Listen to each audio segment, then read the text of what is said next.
Welcome to Sarasu சமையல். இன்னைக்கு கருவேப்பிலை வச்சு தான் ஒரு ரெசிபி பண்ண போறேங்க. என் குழந்தைங்களுக்குலாம் நம்ம இந்த மாதிரி செஞ்சு கொடுத்தோம் அப்படின்னா அந்த கருவேப்பிலை வந்து ஒதுக்கியே வைக்க மாட்டாங்க. குழந்தைங்க என்னங்க, பெரியவங்களுமே வந்து கருவேப்பிலை அப்படின்னாலே நம்ம ஒதுக்கிட்டு போயிடுறோம். ஆனால் அது போடுறதே தெரியாம ஒரு சில உணவுகளில் நம்ம சேர்த்து செஞ்சோம் அப்படின்னா நல்லாவே ருசி கூட்டும். இன்னைக்கு நான் எக்கில் தான் இன்னைக்கு கருவேப்பிலை போட்டு செய்ய போகிறேன். இதுக்கு வந்து நம்ம ட்ரையாக ஒரு மசாலா ரெடி பண்ணோம். இப்போ முட்டை வேகிறதுக்குள்ளே இப்போ அந்த மசாலா ரெடி பண்ணிடலாங்க. சின்ன வெங்காயம் பெரிய வெங்காயம் ரெண்டுமா சேர்த்து தான் இந்த அளவுக்கு நறுக்கி வச்சுருக்கேன். வெங்காயம் கொஞ்சம் ஜாஸ்தியாக போட்டால் தாங்க இதுக்கெலாம் நல்லாயிருக்கும். ஒரே ஒரு தக்காளி, பெரிய தக்காளியாக இந்த மாதிரி பொடிப்பொடியாக நறுக்கிக்கிட்டேங்க. அப்புறம் பூண்டு ஒரு 6-7 பல் வந்து இந்த மாதிரி தட்டி வச்சுருக்கேன். கருவேப்பிலை நல்ல ஒரு கைப்பிடி அளவுக்கு இந்த அளவுக்கு க்ளீன் பண்ணி எடுத்து வச்சுருக்கேங்க. கொத்தமல்லி நறுக்கி வச்சுருக்கேன். இப்போ நம்ம ட்ரை மசாலா வறுத்துடலாங்க. இப்போ நம்ம ட்ரை மசாலா ரெடி பண்ணுறதுக்கு பட்டை கொஞ்சம், ஒரு ஏலக்காய் சின்னதாக, ஒரு கிராம்பு இதை சேர்த்துறேங்க. ஒரு 1/2 டீஸ்பூன் அளவுக்கு சோம்பு, 1/2 டீஸ்பூன் சீரகம், ஒரு 10 மிளகு, கொஞ்சம் கசகசா, ஒரு 4-5 முந்திரி. இப்போ இதெல்லாம் லேசாக வாசம் வர்ற வரைக்கும் வறுத்துட்டு கருவேப்பிலையும் இதிலே சேர்த்துக்கலாங்க. இப்போ லேசாக வாசம் வர ஆரம்பிக்குது. கருவேப்பிலையை சேர்த்துடலாம். நல்லா ஃப்ரெஷ் கருவேப்பிலையாக சேர்த்துக்கலாங்க. ஒரு கைப்பிடி அளவுக்கு இன்றைக்கி கருவேப்பிலை சேர்த்துருக்கேன். இந்த மசாலா ஒரு 7 முட்டைக்கு தேவையானதாக இருக்குங்க. கருவேப்பிலையை நல்லா தண்ணியில் வாஷ் பண்ணிவிட்டு அந்த ஈரம் இல்லாமல் நம்ம உலர்த்தி எடுத்துக்கணும். நம்ம சீரகம், சோம்பு, முந்திரி, கசகசா எல்லாமே போட்டிருக்கிறதால கருவேப்பிலை வந்து மேலே தான் சேர்த்துருக்கோம். அதனால் வந்து மேக்ஸிமம் கருவேப்பிலை வந்து நமக்கு கலர் மாறாமல் வறுபட்டு வருங்க. நம்ம கருவேப்பிலை மட்டும் தனியாக சட்டியில் போட்டு வறுத்தோம் அப்படின்னா அந்த கலர் வந்து கொஞ்சம் சேஞ்ச் ஆகும். இந்த அளவுக்கு வறுபட்ட உடனே இப்போ அடுப்பை ஆஃப் பண்ணிக்கலாங்க. இந்த சூட்லேயே ஒரு 2 நிமிஷம் இருக்கட்டும். அதுக்கப்புறம் மிக்ஸி ஜாரில் சேர்த்துக்கலாம் கொஞ்சம் ஆறினதுக்கப்புறமா. இப்போ இதை ஒரு பக்கம் ஆற வச்சுருக்கேங்க. இப்போ முட்டை வெந்துருச்சு. இப்போ இதை நான் ரெடி பண்ண ஆரம்பிச்சிட்றேன். வேக வச்ச முட்டையில் இந்த மாதிரி நம்ம வெள்ளைக்கரு மட்டும் தனியாக பிரித்து எடுத்துடலாம். மஞ்சள் கருவு தனியாக வச்சிடலாம். நம்ம மஞ்சள் கருவும் சேர்த்து தான் செய்ய போகிறோம். இருந்தாலும் இந்த மாதிரி நம்ம செய்யும்போது அப்படியே உதிராமல் நமக்கு கிடைக்கும். அதுக்காக தான் இந்த மாதிரி தனித்தனியாக எடுக்கிறோம். இப்போ இந்த வெள்ளைக்கருவை இந்த மாதிரி நம்ம கட் பண்ணி எடுத்துக்கிறோங்க.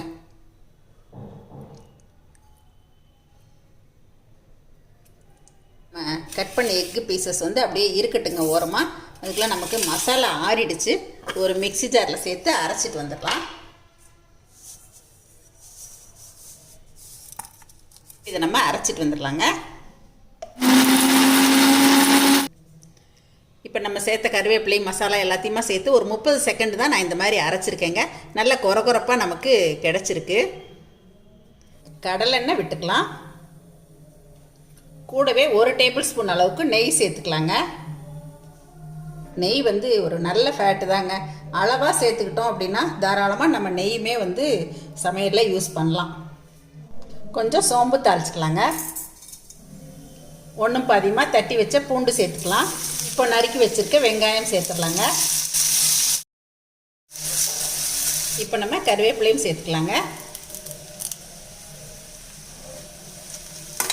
இந்த கருவேப்பிலையை ஆரம்பத்துலேயே நம்ம சேர்த்துட்டோம் அப்படின்னா அது கருகிடும். அதனால் வந்து நம்ம இந்த மாதிரி வெங்காயமெல்லாம் வதக்கும் போது உணவில் சேர்த்தோம் அப்படின்னா இந்த மாதிரி பச்சை கலர் மாறாமல் அப்படியே இருக்குங்க. இப்போ வெங்காயம் கண்ணாடி பதம் வதங்கிருச்சு. இஞ்சி பூண்டு பேஸ்ட்டு 1 ஸ்பூன் சேர்த்துக்கலாம்.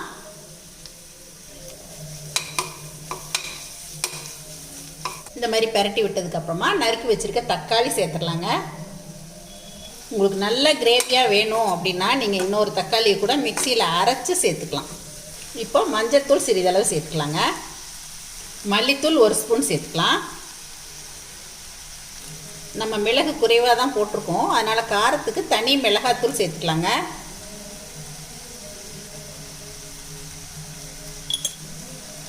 இப்போ இதை நல்லா பரட்டி விட்டுறலாங்க. இப்போ இந்த ரெசிபிக்கு தேவையான உப்பு சேர்த்துக்கலாங்க. இப்போ நம்ம அரைச்சி வச்சுருக்க இந்த மசாலா பொடி சேர்த்துடலாம். நான் மேலால் தூவுறதுக்கு கொஞ்சம் எடுத்து வச்சுட்டு தான் சேர்த்துருக்கேங்க. இப்போ இதை நல்லா கலந்து விட்டுக்கலாம்.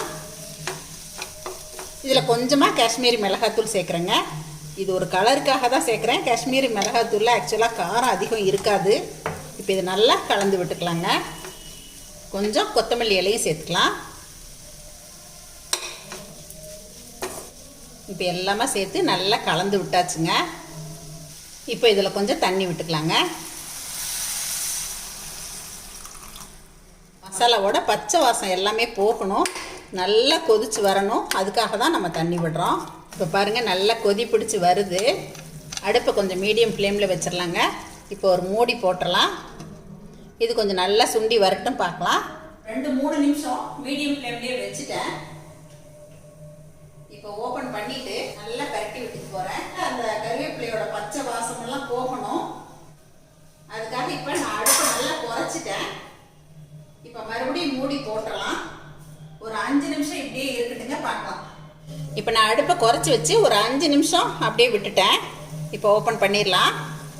பாருங்கள், நம்ம சேர்த்த எண்ணெய் நெய்யெல்லாம் நல்லா பிரிஞ்சு வருது. இந்த ஸ்டேஜில் கொஞ்சமாக சுகர் சேர்த்துக்கலாங்க. சுகர் உங்களோட ஆப்ஷன் தாங்க, விருப்பப்பட்டால் சேர்த்துக்கலாம். இப்போ நம்ம கட் பண்ணி வச்சுருக்க இந்த எக் ஒயிட்டை சேர்த்துடலாங்க. சேர்த்துட்டு நல்லா மிக்ஸ் பண்ணி விட்டுக்கலாம் ஃபஸ்ட்டு. அதுக்கப்புறமா எல்லோ சேர்த்துக்கலாம்.